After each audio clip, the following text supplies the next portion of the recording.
Isang gabi, may kumatok sa gate. Hindi ko pinansin, pero sunod-sunod ang katok. Lumabas ako ng iritable. Anong kailangan mo? Natigilan ako. Si Mia. Nakasuot siya ng simpleng t-shirt at shorts. Pawisan. Halatang hinahabol ako. Rika, sabi niya. Hinihingal. Bakit mo ako binlock? Bakit mo ako iniiwasan? Hindi ako makatingin. Umalis ka na. Wala tayong dapat pag-usapan. Pilit siyang pumasok sa gate. Rika, please. Kausapin mo ko. Umiling ako. Ayoko. Sabi ko na kasi sa sarili ko. Hindi ako para sa love. Hindi ako para sa'yo. Huwag mo na akong paasahin. Naiiyak siya. Ano bang pinagsasabi mo? Yung lalaki na kasama mo, ang sweet nyo. Magkasama kayo lagi.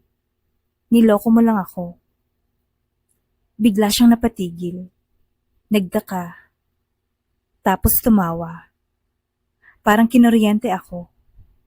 Bakit ka tumatawa? Humagikgik siya habang nagpupunas ng luha. Rika, tanga ka ba? Ano? Kuya ko yun. Parang binuhusan ako ng malamig na tubig. Ano? Kuya ko. Galing abroad. Inaayos namin ang gamit niya. Tumatawa siya, pero umiiyak na rin. Hindi ko alam kung maiiyak o matatawa. Napaupo ako sa sahig. Napahawak ako sa mukha ko. Lumapit siya. Umupo sa tabi ko. Hinawakan ang kamay ko.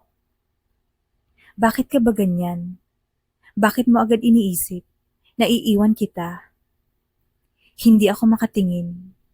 Kasi iniwan na ako dati. Ayoko nang maranasan ulit yon. Ayoko nang masaktan.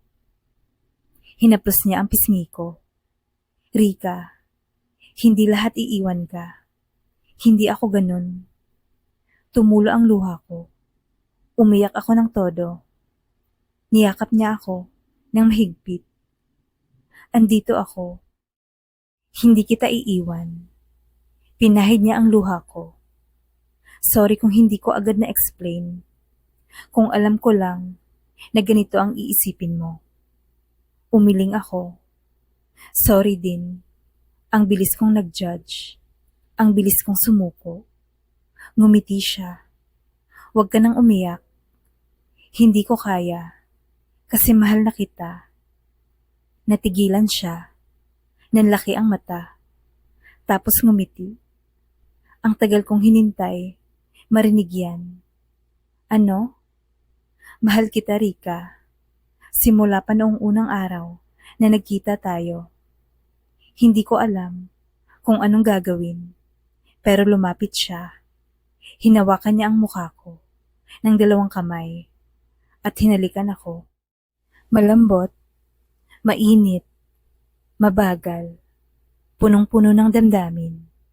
Napapikit ako. Parang lahat ng sakit na naramdaman ko ay nawala. Pinalitan ng pagmamahal. Paghiwalay ng labi namin, nakangiti siya. Okay na ba tayo? Huminga ako ng malalim. Tumango. Okay na tayo. Niyakap niya ako ng mahigpit. Promise, Rika. Hindi kita iiwan. Hindi ako aalis. Promise mo yan, ha? Oo, promise. Mula noon, hindi na kami naghiwalay. Mas naging bukas ako. Pinakilala niya ako sa mama niya. Tawa ng tawa ang kuya niya nang marinig ang kwento kung paano ko siya napagkamalang boyfriend ni Mia. Nahihiya ako pero nakisabay na rin sa tawa. Madalas kaming mag-date sa clubhouse. Naglalakad sa subdivision. Nagpapakain ng aso nila. Pinapanood ang mga bituin sa gabi. Hindi na ako takot umibig kasi alam kong mahal niya ako. Minsan, Habang magkatabi kami sa terrace, nakasandal ako sa balikat niya. Alam mo, sabi ko, natatakot pa rin ako. Baka mawala ka. Hinawakan niya ang kamay ko. Hindi mo na kailangang matakot dahil hindi kita iiwan. Huminga ako ng malalim. Mia, I love you. Ngumiti siya. I love you too. Hinila niya ako palapit. Hinalikan niya ako. Mas mapusok ngayon, pero malambot pa rin. Mainit. Tinatanggap ko lahat ng pag-ibig na binibigay niya. Nang maghiwalay ang mga labi namin, nagkatinginan kami. Nangungusap ang mga mata namin. Sa wakas, bulong ko. Natagpuan kita. Matagal na kitang natagpuan. Ikaw lang ang ayaw maniwala. Tumawa ako. Ang arte ko pala. Pero ikaw ang mahal ko. Yumakap ako sa kanya. Mahigpit. Ramdam ko ang pintig ng puso niya. At doon, sa ilalim ng malamlam na ilaw ng terrace, alam kong nagsisimula na ang bago naming kabanata. Isang masayang simula. Isang pag-ibig na pinili naming dalawa.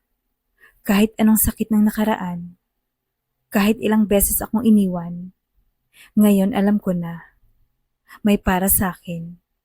At siya yun, si Mia, ang bagong kapitbahay na binago ang mundo ko. Ang pag-ibig na hindi ko akalaing darating. Ang pag-ibig na pinili ko at pinili ako. Thank you for watching. Please don't forget to like and subscribe. Bye.